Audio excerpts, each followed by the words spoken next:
ফরিদপুরের সদরপুরে শেখ হাসিনাতে আস্থা লেখা পোস্টার বিতরণকালে প্রিন্স চৌধুরী নামের এক ব্যক্তিকে আটক করে পুলিশে দিয়েছেন স্থানীয়রা। রোববার সন্ধ্যা 6:30টার দিকে উপজেলার জয়বাংলা বাজার এলাকা থেকে তাকে আটক করা হয়। খোঁজ নিয়ে জানা গেছে, লিফলেট বিতরণকারী প্রিন্স চৌধুরী তৃণমূল বিএনপির নেতা। তিনি দ্বাদশ জাতীয় সংসদ নির্বাচনে ফরিদপুর ৪ আসনের তৃণমূল বিএনপির মনোনীত প্রার্থী হিসেবে সোনালী আঁশ মার্কা নিয়ে নির্বাচনে অংশ নেন। প্রিন্স চৌধুরী সদরপুর উপজেলার চরবিষ্ণুপুর ইউনিয়নের দক্ষিণ চরবিষ্ণুপুর গ্রামের আব্দুর রাজ্জাক চৌধুরীর ছেলে। পুলিশ ও স্থানীয় সূত্রে জানা গেছে, শেখ হাসিনার ছবি সম্বলিত পোস্টার বিতরণকালে প্রিন্স চৌধুরীকে আটক করে স্থানীয়রা পুলিশকে খবর দেন।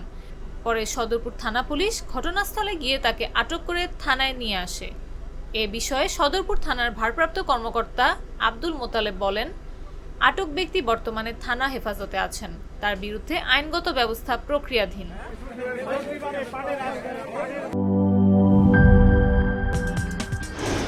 কি boss, vital match, tough opponent, tension?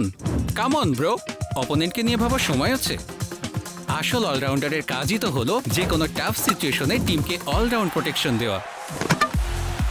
Just like my টাইলক্স, যার অ্যান্টিব্যাকটেরিয়াল এজেন্ট টয়লেটের কোনায় কোনায় পৌঁছে ৯৯% জীবাণু ধ্বংস করে, টয়লেটের কঠিন দাগ ও দুর্গন্ধ দূর করে টয়লেটকে রাখে ক্লিন আর সুবাসিত।